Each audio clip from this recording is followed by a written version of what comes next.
Hello, this is Bruno, and this is class number 2, number properties.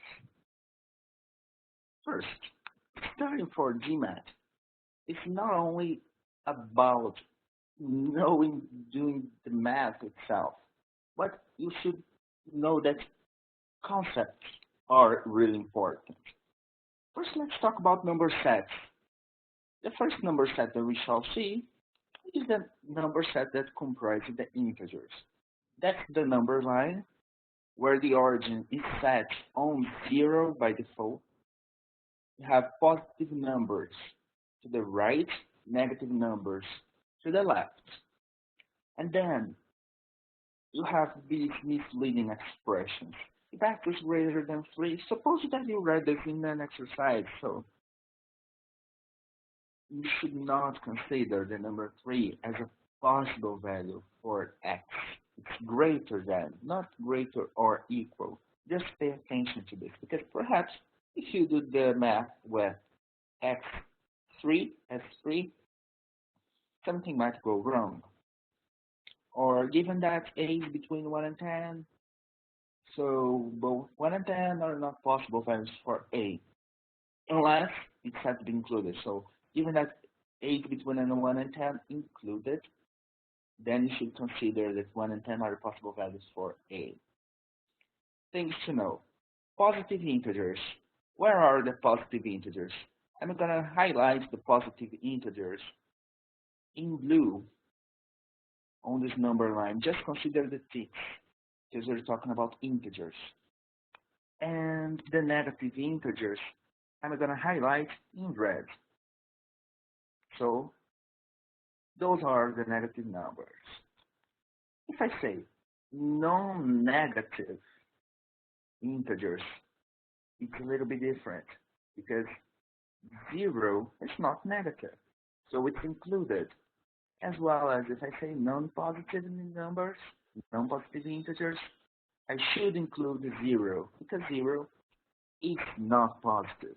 Just pay attention to these expressions, because sometimes you consider the 0, sometimes you don't consider the 0. Rational numbers or fractions.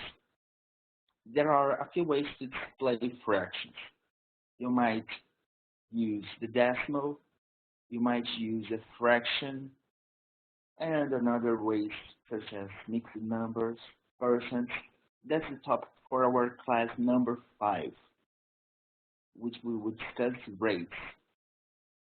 Here, let's check rational numbers on the number line. We'll have 0.6, which is located here as displayed. This means that this is a periodic non-terminating decimal, and it's 2/3. This bar over 6 means that it's 0.6666 forever and ever. You always represent the bar over the part that repeats, because sometimes you have numbers like this. For instance, this one. This one, you should write like this,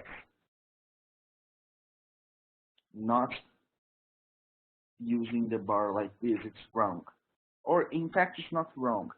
If you write this, it's not the same as it's written before. It's this, repeating the 16. So just check it out. Remember, do not do not read things in a way that's not proper. It might give you, for sure, wrong answer. Irrational numbers are those numbers that cannot be written as a fraction. Okay, I know. So if it's not cannot be written as a fraction, so how can I know them? You don't need to know for sure tons of different rational numbers, but just those ones that you're gonna need in the test.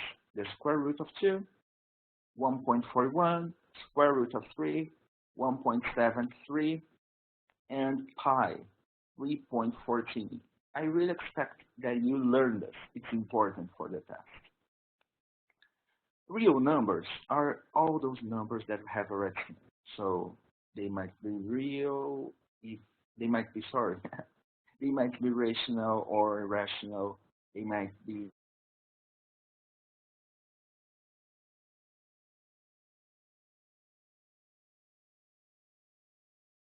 from the official guide 15. All numbers used are real numbers unless stated otherwise. So if there is nothing about what's x, what set is x in, you should not try to infer that. You should not forget to consider that x could be positive, negative, could be an integer, it could be a proper fraction, it could be an improper fraction, it could be irrational, unless there is something in the context, such as number of apples. Therefore, the number of apples is an integer, and in most cases, a positive integer. Just pay attention to the problem, but do not make over-assumptions.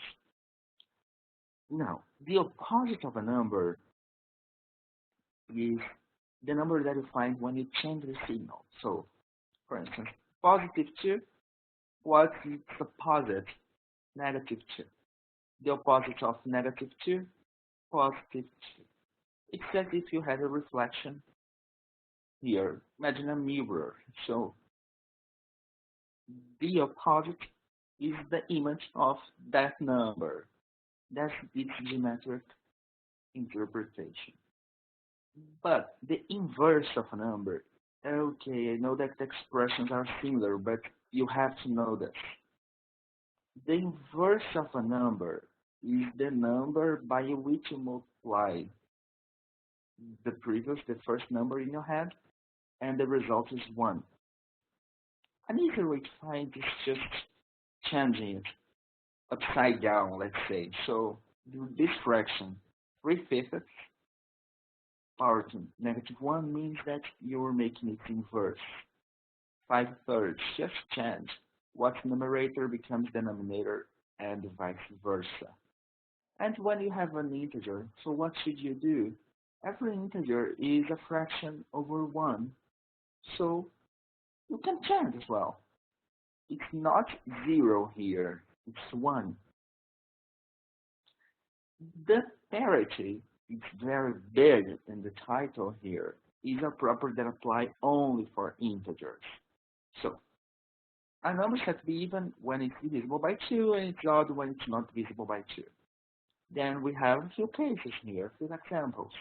7 is odd, 42 is even, 0 is even. That's the most important to define, because sometimes I hear that, oh, 0 is not even nor odd. No, 0 is not positive nor negative, but 0 is even, because when I get 0 divided by 2, the result is 0. 0 times 2, 0. So 2, 0, 0. That's how we divide here, or if I'm not mistaken, it's the same thing. So I prefer putting it upside, so same thing. I prefer to do it like this. I know I have students who do it like this, who do like this, but the result's the same. -23 is odd, does not matter if the number is negative, it can be said to be negative, positive, or neither one or the other, but it has a parity if it's integer. Just to remember, fractions or irrational numbers, they cannot be said to be even or odd. They're just nothing. Think like this. Parity does not have a parity. Exponents. The exponents are a notation to write a product of a number by itself a given number of times. So a power 20 is a times a times a n times. Then I gave you these 3 tables. And you might get crazy by now, but it's important that you memorize these tables to speed up when you're doing the test. You don't need to memorize all of them by now. A hint that I give to my students, we'll write these tables in the last sheet of your notebook and check it when you need. month, you were gonna get it all memorized. A few properties. Multiplication. Same base, different exponents. You sum. Division. You subtract. And I'm gonna explain you why with the example of the division. For instance, 2 power 6 divided by 2 power 3. 2 power 6 is 2 times 2 times 2 times 2 times 2 times 2. 2 power 3. Then you see that this and this, they cancel. So it's 2 power 3. So how many will remain? 6 up, 3 down, 3 dead. So 3 alive. The property is explained by the same way for the sum. Now you have different bases, but the same exponents. You can choose whether to do the exponent first, or if you want to do the product first and later the exponent. How will I do it in my life? Typical, okay, it's very easy case. It's this one, 2 power 5 times 5 power 3. Oh, I can use the table. So let's take a look at the table. So I have 32 times 125. If I want, I can do it like this. But what should I do? Let's use the first property, and let's write 2 power 5 as 2 squared times 2 power 3, 5 power 3. So forget about this. 2 squared times 10 power 3. Then I know I should write this with 4 with 3 zeros. 4,000. I believe that's much easier than doing this product. If I can do it with the product, I could do it with the division, because in fact, these two are linked by the definition of negative exponent. If you prefer, you can divide first and later you do the exponent, or you can do it before. It depends on the exercise. The exponent of an exponent, just multiply these two exponents. But what? That this is different than this. You might have a power to b as the exponent of x. It's not the same as that. Special cases. Any number with the exponent of 0, the result will be 0, except the 0. So 0 power to 0, not defined. 1 power to any number, including 0, is 1.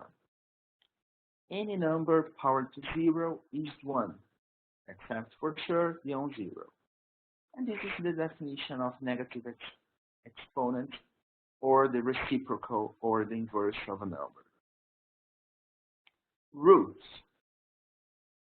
I like to say that roots is either a way that you can undo, let's say, the exponent, or it's a fractional exponent.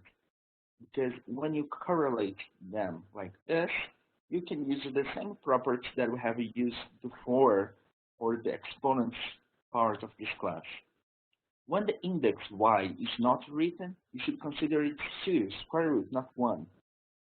So, again, in a table, oh my god, more tables to memorize? Yes, but not by now. You have time to memorize. Let's take a look at these few questions. I have 5 questions here. If x is the square root of 169 over 40, what's closer to the square root of x? Well, first, solve the square root. So, I memorized the table, so it's 13 over 20. So what's the square root of this? So I think a little bit. I remember about the hints of this class. Oops, 0.65. That I know that is enough close to 0.64 that I know to be 64 divided by 100. What's the square root of 64 divided by 100? 8 over 10. Well, it's closer to letter D, 0.8. It's not bad to do like this because we have this word in the question, closer. They were really expecting us to do this. So don't feel guilty when you do this. You should do this with confidence. That's a second question. Then you think, oh, fraction, how easy. Then you look at the answer choices, what's hard? Just sum. So 0.11 and this one, just think. Write the numerator here, and then count the zeros. 1, 2, 3, 4. 1, 2, 3, 4. The dots here, which is this number, 0.1111. Is this letter A? No. That's 1 plus 1 plus 1 plus 1. This is 4. This is 1.111. It's not exactly the same. It's 10 times more. Or, in fact, 9 times more. It's 10 times what we were looking for. Then we check the third option, letter C. Oops, 0.1 plus 0.0. Oops, then, da-da-da-da. I have already seen because I have memorized. Yes, it's letter C. But just in case you can, with any answer choice, the letter D, 11 divided by 10,000, 100. Oops, there must be something wrong. And not the last one as well. 1, 2, 3, 4, 1, 2, 3, 4. Question number 3. Then you have a type of word problem. You should read the question, translate into English. We don't always have seen during the classes all the concepts, but they will give us those concepts that they don't expect us to know. The harmonic average of a given set of n numbers is n times the inverse of the sum of the inverse of the numbers. Hard, but not that much. So I'm going to write harmonic average of a given set. Since I'm talking about three numbers, I have three numbers, so I'm going to do 3 times the inverse of the sum of the inverse. Now I'm going to invert sum and invert again. I translated. That's right. So just do the math now. So common denominator is 60. 60 divided by 10. 6. 60 divided by 20. 3. 60 divided by 32. Voila.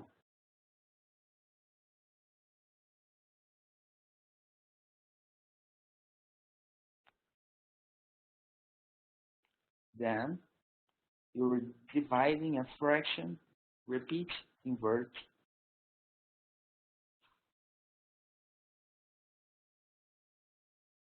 and mark the right answer. Question 4. A is the sum of b consecutive integers. Which of the following cannot be true? When A is 10 when B is 4. So the sum is 10 when B is 4. Is that even possible? Let's do it by properties. So if I have 4 consecutive integers, I have an odd, an even, an odd, and an even. When I sum, it's even. It's possible. Letter B, sum is 121 when I have 3 numbers. So I have an odd, an even, and an odd. But odd, even, and odd, they sum up to even. But it could have been even, odd, and even. It sum up to odd. It could be true. The sum is 0 when the number of consecutive is 3. Oh, it's not possible. It is. Minus 1, 0, and 1. The sum is 0. No problem. A is 1 when B is 4. That's very nice because we have already talked about that. We know that when we have four consecutive numbers that have odd even, or uneven and odd, uneven and an odd, the sum is always even. So the sum cannot be odd. Letter D.